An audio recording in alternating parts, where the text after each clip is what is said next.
بسم اللہ الرحمن الرحیم۔ السلام علیکم۔ بلائنڈ چینی چینل پر ہم آپ سب کو خوش آمدید کہتے ہیں۔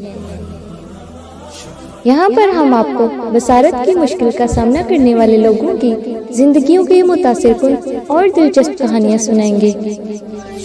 ہمارے اس چینل پر آپ کو خصوصی تفصیلات، مشورے اور تجربات بھی ملیں گے جو بصارت سے محروم افراد کی زندگیوں میں ایک نیا جوش پیدا کر سکتے ہیں۔ آئیں ہمارے اس سفر میں ہمارے ساتھ چلیں اور دیکھیں کہ لوگ اپنی ہمت اور عزم سے اپنی زندگیوں کو ایک نیا رنگ کیسے دیتے ہیں۔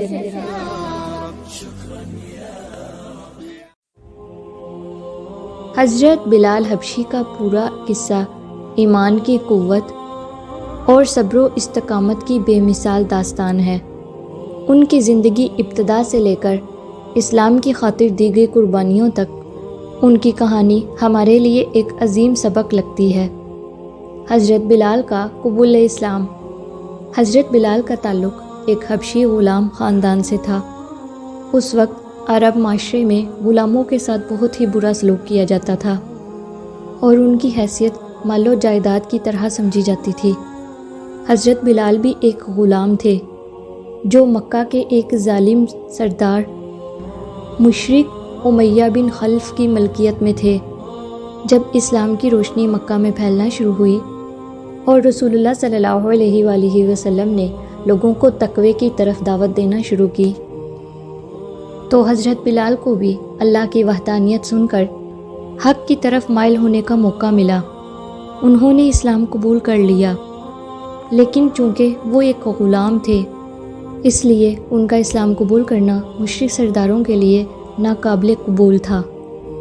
امیہ بن خلف کو جب یہ خبر ملی کہ بلال نے اسلام قبول کر لیا ہے تو اس نے انہیں اذیتیں دینا شروع کر دیں۔ اس نے حضرت بلال کو اسلام سے واپس ہٹانے کے لیے انہیں اذیتوں میں مبتلا کر دیا۔ انہیں جلتی ہوئی ریت پر لٹایا جاتا، ان کے سینے پر بھاری پتھر رکھا جاتا اور انہیں دن کے وقت گرمی میں مکہ کی گلیوں میں گھسیٹا جاتا۔ ان سے کہا جاتا کہ محمد صلی اللہ علیہ وآلہ وسلم اور اللہ کو چھوڑ دو اور ہمارے بتوں کو مانو۔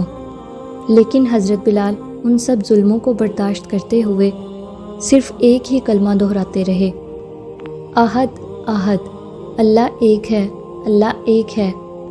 ان کے مالک نے ان پر اتنے مظالم کیے کہ لوگوں کو بھی یہ منظر دیکھ کر تکلیف ہوتی۔ ایک دن حضرت بلال کی یہ ثابت قدمی اور صبر دیکھ کر حضرت ابوبکر صدیق رضی اللہ تعالیٰ عنہ کا دل بھی پسیج گیا۔ انہوں نے امیہ بن خلف کے پاس جا کر حضرت بلال کو خریدنے کی بات کی۔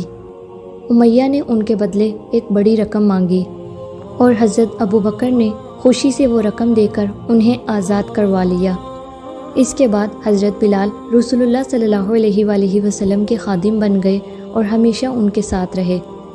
جب مسلمان مدینہ ہجرت کر گئے اور وہاں محلی مسجد تعمیر ہوئی تو نماز کے وقت لوگوں کو اکٹھا کرنے کے لیے اذان کی ضرورت محسوس ہوئی۔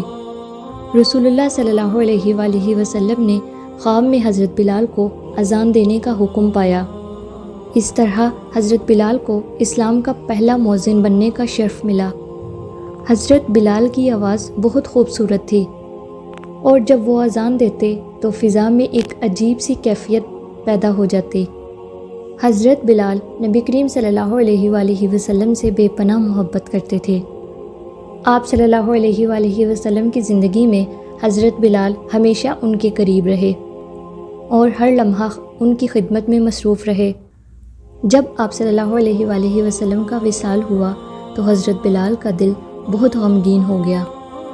وہ مدینہ میں اذان دینے سے قاصر ہو گئے کیونکہ ہر اذان ان کے لیے رسول اللہ صلی اللہ علیہ وآلہ وسلم کی یاد تازہ کرتی تھی اور وہ ضبط نہیں کر پاتے تھے۔ اسی حالت میں وہ شام چلے گئے، لیکن ایک دن خواب میں انہوں نے نبی کریم صلی اللہ علیہ وآلہ وسلم کی زیارت کی تو وہ دوبارہ مدینہ آئے اور آپ صلی اللہ علیہ وآلہ وسلم کے روضہ مبارک کے قریب جا کر اذان دی۔ اس وقت ان کی اذان سن کر لوگوں پر رقت طاری ہو گئی اور سب کو نبی کریم صلی اللہ علیہ وآلہ وسلم کی یاد آ گئی۔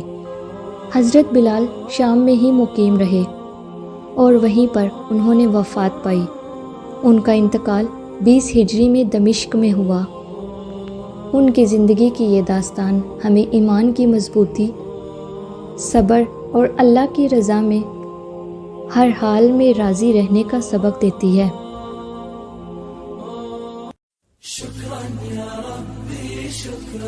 ویڈیو دیکھنے کا شکریہ۔ اگر آپ کو ہماری ویڈیوز پسند آتی ہیں تو ہمارے چینل کو سبسکرائب کریں، ویڈیو کو شیئر کریں۔ آپ کی رائے ہمارے لیے بہت قیمتی ہے۔ کمنٹ سیکشن میں اپنی سوچ ہمارے ساتھ شیئر کریں۔ ملتے ہیں کسی اگلی نئی ویڈیو میں، تب تک کے لیے خوش رہیں اور خوشیاں بانٹیں۔ فی امان اللہ۔